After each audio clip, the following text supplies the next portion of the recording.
Olá, mulheres! Aqui quem fala é Viviane Martinello, do Esposas que Oram. Estamos estudando o livro Mulheres com Espadas, Como Carregar a Sua Cruz como uma Heroína, da Alissa Beverly, da editora Chara.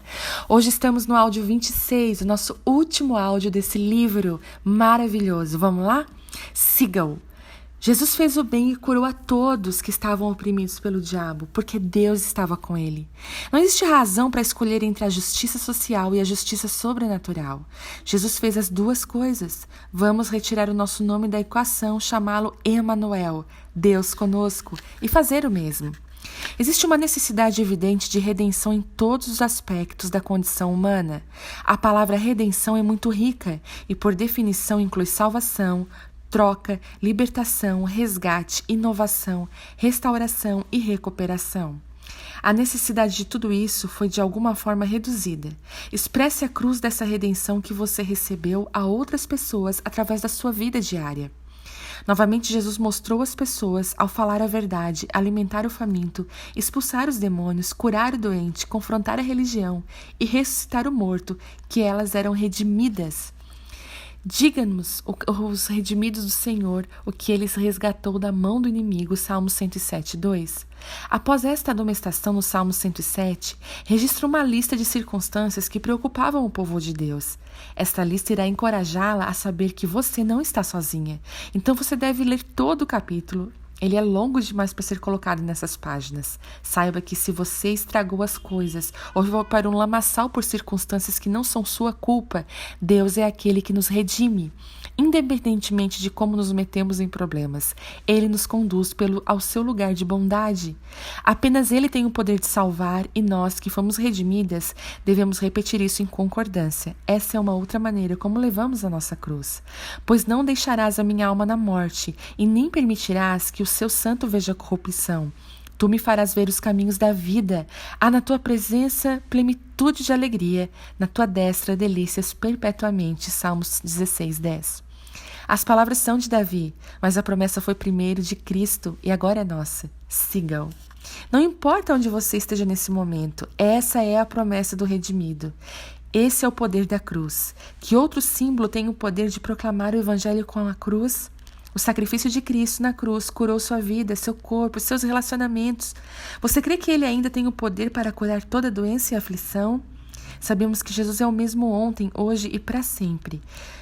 Pode o mesmo ser dito sobre a cruz? Jesus novamente chamou seus discípulos para seguirem seu exemplo após a ressurreição. E quando ouviram, o adoraram, mas alguns duvidaram. Jesus, aproximando-se, falou-lhes, dizendo: toda a autoridade me foi dada no céu e na terra. Ide, portanto, fazer discípulos de todas as nações, batizando-os em nome do Pai e do Filho e do Espírito Santo, ensinando-os a guardar todas as coisas que vos tenho ordenado, e eis que estou convosco todos os dias, até a consumação dos séculos. Mateus 28, 17. Se Ele está conosco, é o mesmo, então Ele deseja manifestar na terra todos os direitos adquiridos através da cruz. Finalmente apareceu Jesus aos 11, quando estavam à mesa, e censurou-lhes a incredulidade e dureza de coração, porque não deram crédito aos que o tinham visto já ressuscitado. E disse-lhes: ide por todo o mundo e pregai o evangelho a toda criatura. Quem crer e for batizado serão salvos. Marcos 16. Jesus primeiro falou acerca de algumas questões antes de todos os seus discípulos o seguirem e verem os sinais e maravilhas: dúvida, incredulidade e corações endurecidos. Não precisamos correr atrás de demônios, mas seguir a Jesus, você provavelmente os encontrará. Não fique argumentando com eles. Use a espada da palavra de Deus para silenciá-los, então expulsá-los em nome de Jesus. Fale a verdade celestial em todas as línguas que puder. Segurar a serpente na mão e beber intencionalmente o veneno é simplesmente burrice. Assim como Jesus não se lançaria de um abismo, ele certamente não estava convidando seus discípulos para brincar com cobras venenosas e beber elixires mortais. O que há aqui é a promessa de proteção. Ele prometeu que ao tocarmos o doente, a cura aconteceria. O doente não seria mais considerado um imundo com quem temos medo de entrar em contato. Jesus tocou e foi tocado pelo imundo, e o imundo foi curado. Você pode dizer, bem, estamos falando de Jesus. Eu me lembro de ler que, quando Madre Teresa escolheu ter contato com leprosos, o tratamento que impedia que essa doença altamente infecciosa se espalhasse foi descoberto. Muitos sinais e prodígios eram feitos entre o povo pelas mãos dos apóstolos, e costumavam todos a reunir-se de algum modo no pórtico de Salomão, e todos os dias, no templo e de casa em casa, não cessavam de ensinar e pregar Cristo. Atos 5:12. Sinais e maravilhas, ensinamento e pregação devem ser eventos diários. A essa altura devo confessar, desejo que o sobrenatural seja mais natural e a grandeza do seu nome seja declarada todos os dias. Então, para isso, vou proclamar o seu nome e seguir a liderança de Jesus. Se a igreja primitiva levou a mensagem da cruz para todos os lugares a que foi, corações encorajados, doentes foram curados e oprimidos se tornaram livres, por que o mesmo não é verdade para nós? Você está buscando por um sinal que Jesus ainda deseja fazer maravilhas? A cruz é o sinal e você é maravilha. Creio que o número de sinais e maravilhas que veremos é proporcional ao quanto pregamos a cruz de Cristo e vivemos a palavra de Deus. Um evangelho minimalista produz resultados mínimos. Pregar sobre metade dos benefícios da cruz irá produzir metade dos benefícios da cruz. Não podemos esperar que genéricos produzam o mesmo que o original e com a mesma intensidade. A minha palavra e a minha pregação não consistiu em linguagem persuasiva de sabedoria, mas em demonstração do Espírito e de poder, para que a vossa fé não se apoiasse em sabedoria humana, e sim no poder de Deus. 1 Coríntios 2:4. Pregar um evangelho sem poder produz uma quantidade mínima de poder. O sangue de Jesus preparou o caminho para chegarmos ao trono com firmeza, a fim de que possamos encontrar todo o poder que precisamos do céu. Guardemos firmes a convicção da esperança sem vacilar, pois quem fez a promessa é fiel, considerando-nos também uns aos outros para nos estimularmos ao amor e às boas obras. Não deixemos de congregar-nos como é de costume de alguns. Antes, façamos admoestações e tanto mais quanto vedes o dia se aproxima. Hebreus 10:23. Espadas vivas. Escrevi tudo isso na esperança de impactá-la.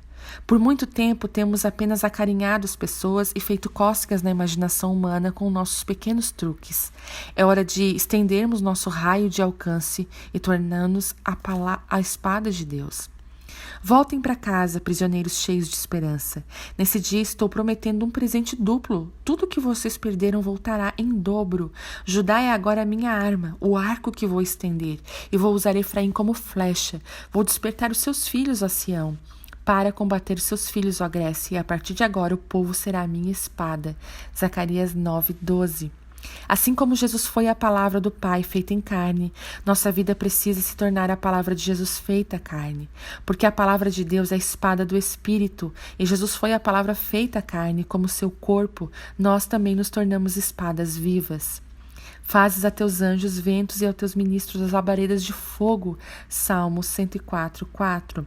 Somos espadas de fogo que proclamam que Ele é o caminho. O seu Espírito é o vento que nos impulsiona e sua mensagem é o fogo dentro de nós. Tudo o que Ele fez por nós e tudo o que Ele ainda deseja fazer não deve ser reprimido, porque duvidamos de nós mesmas e por causa das tradições religiosas. A cruz não deixou nada por fazer, porque temos feito tão pouco.